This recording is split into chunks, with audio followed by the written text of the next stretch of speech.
I remember the morning I first saw him, lights spilling through our kitchen window, casting shadows across the hardwood floors Robert and I had installed together during those early hopeful years of our marriage.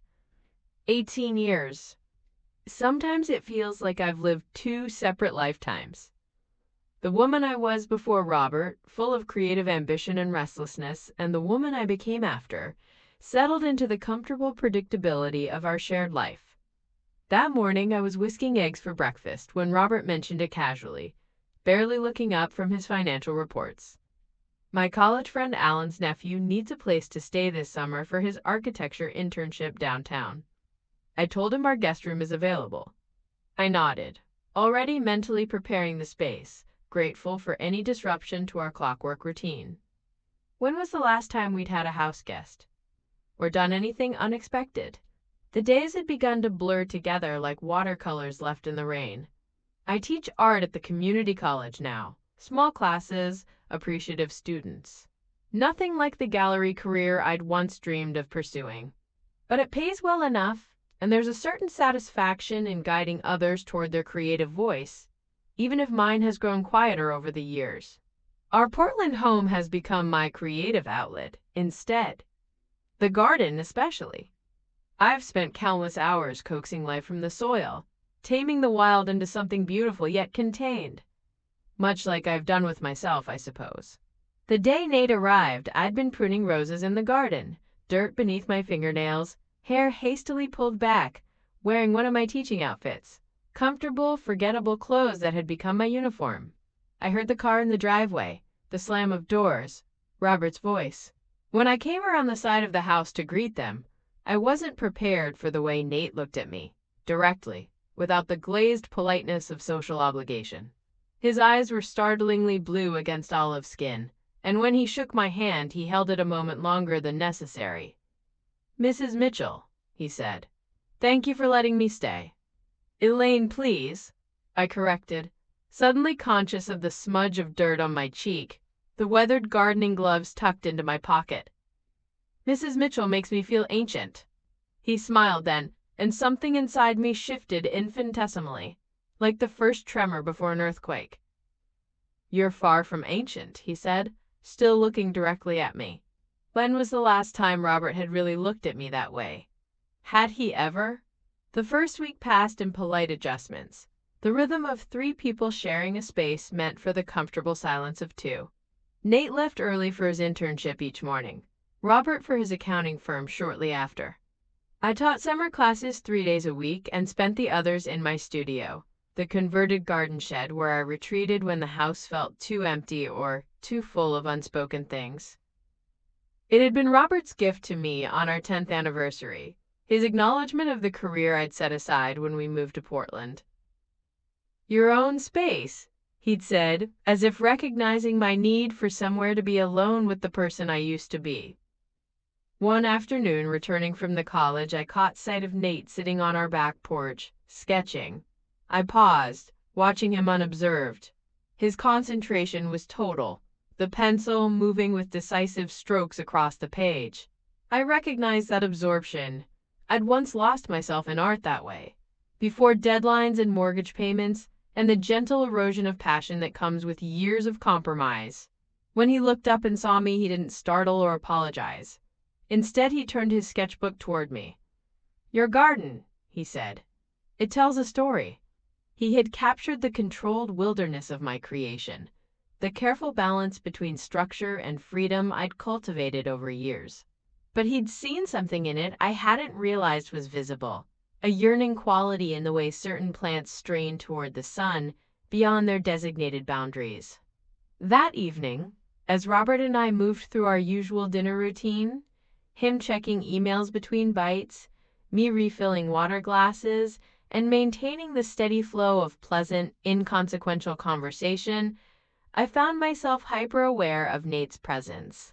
The way he engaged with Robert's work stories, asking insightful questions. The way he offered to help with dishes afterward, his sleeve brushing mine as we stood side by side at the sink. "You have amazing hands," he said, watching me rinse a wine glass. "An artist's hands."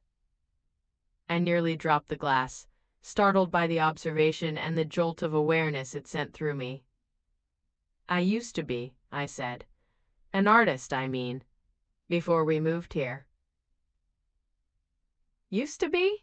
His eyebrows raised. "Art isn't something you stop being."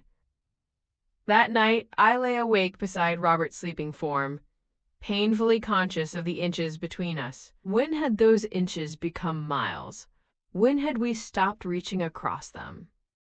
The following weekend, Robert left for a 3-day accounting conference in Seattle. He packed methodically, as he did everything, kissing me absently on the cheek before leaving. "Don't wait up Sunday night," he said. "My flight gets in late."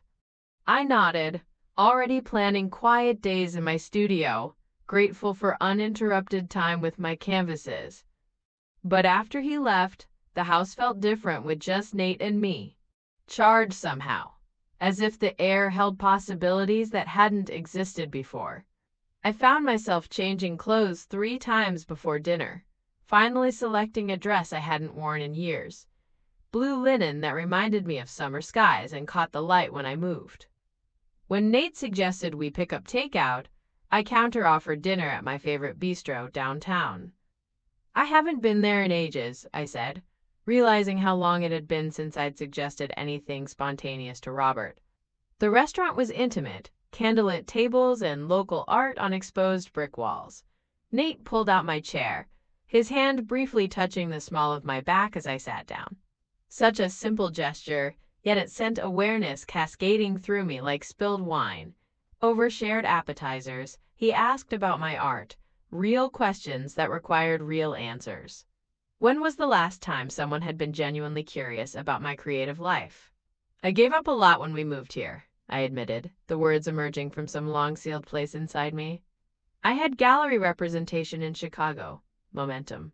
Then Robert got the position here, and it made sense financially." I trailed off, surprised by the regret coloring my voice. "Do you still paint? Really paint, I mean." "Sometimes." I looked down at my hands. "Not like I used to.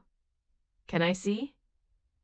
The question was simple but weighted with something unspoken. I nodded, unable to find words. The next afternoon, I opened my studio door to him. The space was cluttered with half-finished canvases and abandoned projects, evidence of my fractured creative life. Dust motes danced in the sunlight as he moved slowly around the room, studying each piece without comment. I stood awkwardly by the door, feeling strangely vulnerable, as if he were seeing not just my art, but every compromise, every abandoned dream, every part of myself I'd carefully packed away. He stopped before a large abstract, blues and violets swirling into darkness, one of the last pieces I'd created before setting aside my serious ambitions. "This is how you see the world," he said finally. "Not a question." "Parts of it," I admitted. "The parts one don't show much anymore." When he turned to face me, the intensity in his expression made my breath catch. "Why not?" he asked. "You're extraordinary. Have you ever felt invisible to someone who's supposed to see you most clearly? That peculiar loneliness that comes from sharing your life with someone who looks at you daily but never truly sees? If you have, let me know in the comments below. Sometimes knowing we're not alone in these feelings is the first step toward healing. And don't forget to subscribe for more stories about the complex nature of love and betrayal. The next evening, he suggested we visit a new exhibition at the Contemporary Art Museum downtown. I hesitated, knowing I should decline, maintaining proper boundaries. Instead, I heard myself agreeing, excitement fluttering beneath my ribs like a captive bird. The exhibition was immersive, light installations that transformed as viewers moved through them. In one room, our shadows were projected onto walls in kaleidoscopic patterns, merging and separating with our movements. Standing there, watching our silhouettes blend together, I felt dizzyingly aware of him beside me, the heat of his body, the scent of his cologne, the electricity that seemed to arc between us.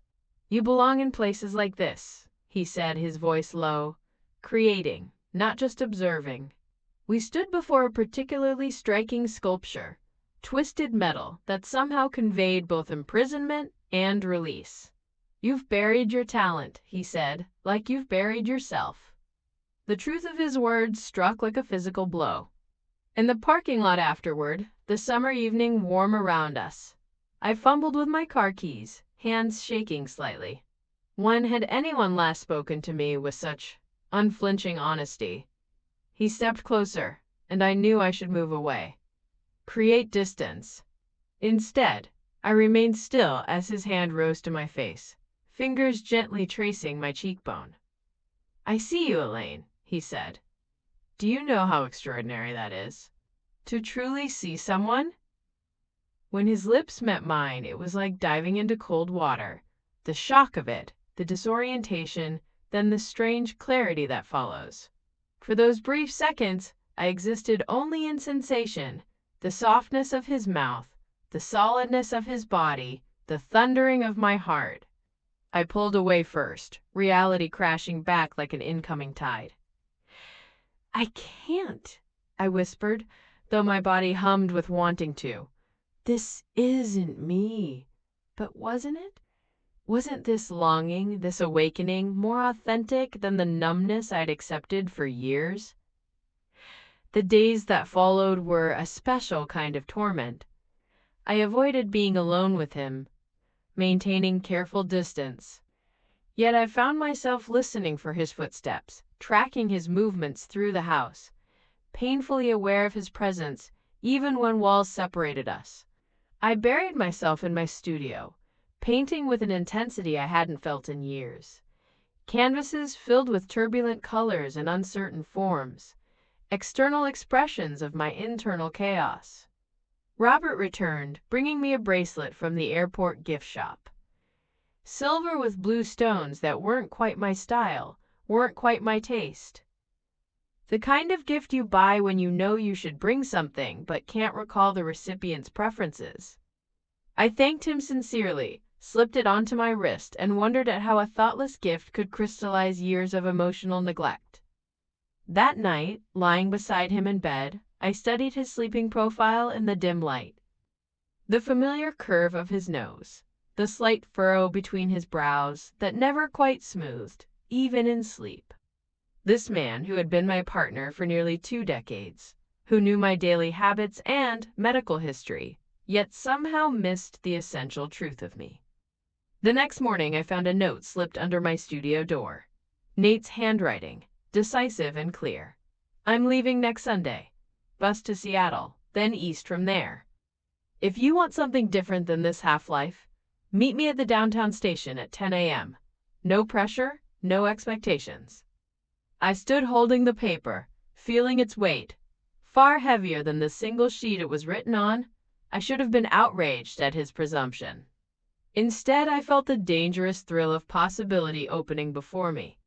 In the days that followed, I existed in a strange, liminal space, physically present in my life but mentally rehearsing alternatives. I found myself noticing details as if seeing them for the last time.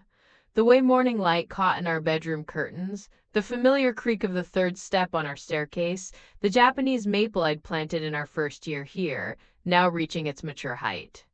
I packed a small bag and hid it in my studio, telling myself I was just considering options, not making decisions. I spent hours at my easel, working on my first self-portrait in decades, trying to capture on canvas the woman I barely recognized in the mirror. Who was this person with flushed cheeks and bright eyes? This woman who hummed while mixing colors, who had reacquainted herself with desire. Sunday dawned cool and clear. Robert sat at the breakfast table, reading the financial section, coffee growing cold beside him. "I'm meeting Jessica for brunch," I said, the lie coming easily. He nodded without looking up. "Have fun." 3 syllables dismissing me from his awareness. I walked slowly toward downtown, every sense heightened. The sweet rot of fallen berries on the sidewalk. The conversation of strangers passing by. The weight of my wedding ring. The station was busy with Sunday travelers. I spotted Nate immediately, standing slightly apart from the crowd, a single backpack at his feet. Watching him, I felt the full force of what he offered: adventure, passion, the heady rush of being truly seen and wanted. When our eyes met across the terminal, electricity coursed through me. I walked toward him, each step heavy with the magnitude of choice. His face brightened with hope as I approached, then shifted to understanding as he read something in my expression. "You're not coming," he said. "Not a question." I reached for his face, my palm against his cheek. Young skin, soft with possibility. "Thank you," I said, "for seeing me when I'd forgotten to see myself. But if I leave now, I'll be running from the real work." A sad smile touched his lips. "The work of finding yourself again?" I nodded, tears threatening. "Or creating myself anew." His bus was called then, passengers lining up with tickets and luggage. He shouldered his backpack, then leaned down to kiss my cheek. "Chastely, goodbye." "Make something beautiful, Elaine," he said. "Something true." I watched him board, watched the bus pull away, carrying with it the fantasy of escape. Yet I didn't feel empty as I walked back through the city streets. Instead, I felt strangely, wonderfully full of possibility, of determination, of the woman I'd glimpsed in those moments of awakening. Has a brief connection with someone ever made you see yourself differently? Made you question the path you've chosen, or reminded you of dreams you'd set aside? If you're nodding right now, take a moment to like this video and share your story in the comments. And don't forget to subscribe to Leave It Daily for more stories about life's unexpected turning points and the choices that define us. When I returned home, Robert looked up briefly from his laptop. "How was brunch?" "Illuminating," I said, a word he didn't question. I walked directly to my studio, where my unfinished self-portrait waited. I studied it in the afternoon light, seeing clearly what it needed: bolder strokes, truer colors, fewer compromises. I didn't know if my marriage could be saved. If Robert could learn to see me, really see me, after so many years of looking past. If we could build something new from the comfortable ruins of what we'd become. I didn't know if I would eventually leave on my terms, not as an escape, but as a deliberate choice. What I did know was that I would no longer live half seen, half alive. The awakening Nate had sparked couldn't be undone, and I would not go back to sleep. That evening, I set up a new canvas, larger than any I'd worked with in years. As sunset painted my studio in amber light, I began to sketch the outline of the woman I was becoming, undefined in places, emerging from shadow in others, but unmistakably, unapologetically present. Sometimes the most profound betrayal isn't found in a lover's arms or secret text messages. Sometimes it's in the slow surrender of self, the quiet burial of dreams beneath years of compromise. My almost affair wasn't just about desire for another person. It was about rediscovering desire itself. For life, for authenticity, for the courage to be fully seen. We all have turning points in our lives, moments that divide everything into before and after. Mine came not when I met Nate, nor when we kissed, but when I chose not to board that bus.